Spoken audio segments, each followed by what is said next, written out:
조선 역사상 가장 비극적인 왕 단종. 그의 죽음을 두고 500년 넘게 타살 그리고 자살이라는 극단적으로 엇갈린 두 가지 이야기가 전해져 온 진짜 이유를 아십니까? 시작부터 굉장히 도발적인 질문이네요. 그렇죠.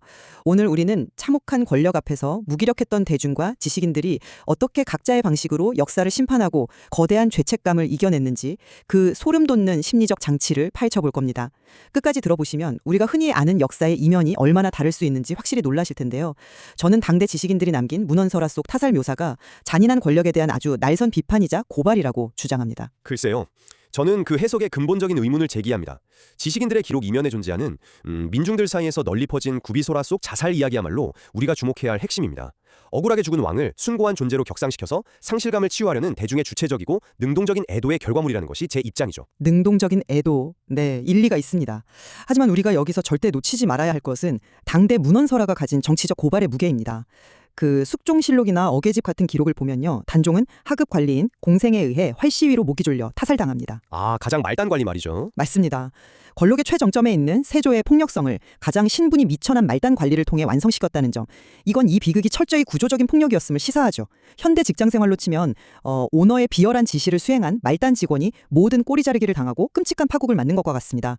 살인자가 직후 9구멍에서 피를 쏟는 이른바 구두출혈로 즉사한다는 묘사는 부당한 권력에 부하내동한 자들을 향한 맹렬한 비판인 겁니다. 그 부분은 지식인들의 엘리트주의적 시각일 뿐이라고 봅니다. 그렇게만 해석하면 단정은 거대한 권력에 희생된 무기력한 재물로 완전히 전락해버리거든요. 영월 지역의 현지 조사에서도 생생하게 확인되지만 민중들은 단종이 신하들의 희생을 막기 위해 스스로 개와 올가미를 이용해 목숨을 끊었다고 굳게 믿었습니다. 개와 올가미요? 네, 그렇습니다. 평범한 현대인들도 직장이나 사회에서 거대한 벽에 부딪혀 내모였을 때 그저 일방적으로 당했다고 생각하기보다 스스로 결단을 내렸다고 믿고 싶어하는 심리가 있지 않습니까? 17세의 어린 왕이 살신성인의 결단을 내렸다는 이 서사는 역사학자 폴 벤느가 말했듯 전설의 근원에는 진실을 말하려고 이야기를 꾸며내는 민중의 천재성이 있다는 통찰과 정확히 일맥상통합니다. 허구적 자살 이야기야말로 진짜 비극을 수용하고 진실을 은유적으로 말하는 치유의 방식인 것이죠. 저는 오히려 그 치유라는 명목이 굉장히 위험할 수 있다고 봅니다. 스스로 죽음을 결단했다고 믿는 자살서사는 자칫 현실의 참혹한 비극을 낭만화해서 세조라는 권력이 저지른 폭력성을 교묘하게 희석시키는 부작용을 낳거든요. 단종은 명백히 살해당한 것입니다. 스스로 목매어 죽었다는 실록의 왜곡된 기록이 이미 존재하는 상황에서 타살이라는 날것의 폭력을 고발하는 것이 지식인의 당연한 책무 아니었을까요? 폭력의 고발도 물론 중요하죠. 하지만 남겨진 대중이 그 거대한 트라우마를 어떻게 극복하느냐가 현실을 살아가는 평범한 이들에겐 훨씬 더 절박한 문제입니다. 패배한 역사 속에서도 도덕적 승리를 끌어내려는 대중의 처절한 심리적 저항인 셈입니다. 참고로 이처럼 치열하고도 슬픈 역사의 이면이 흥미로우시다면 짧게 채널 구독을 부탁드립니다. 아무튼 다시 본론으로 돌아가서 이 자살서사는 현실 도피가 아니라 트라우마를 딛고 살아남기 위한 민중의 생존 방식이었습니다. 생존 방식이라는 점은 저도 충분히 이해합니다. 하지만 그 심리적 저항의 밑바닥을 들여다보면 결국 우리가 왕을 지키지 못했다는 거대한 죄책감이 깔려 있습니다. 여기서 우리는 언어학자 그레마스의 서사구조 이론을 빌려 아주 흥미로운 모순과 마주하게 됩니다. 심층 의미 구조를 말씀하시는 거군요. 네, 맞습니다. 겉으로는 타살과 자살이라는 극단적인 대립 같지만 결국 단종을 죽음으로 내몬 올가미를 당긴 자는 그를 가장 가까이서 모시던 하인, 즉 공생이나 부엌댁이었다는 공통점이 등장합니다. 아주 예리한 분석이네요. 확실히 자살설화에서도 단종이 개의 목에 올가미를 걸고 부엌대기에게 밖에서 줄을 당기라고 지시하죠.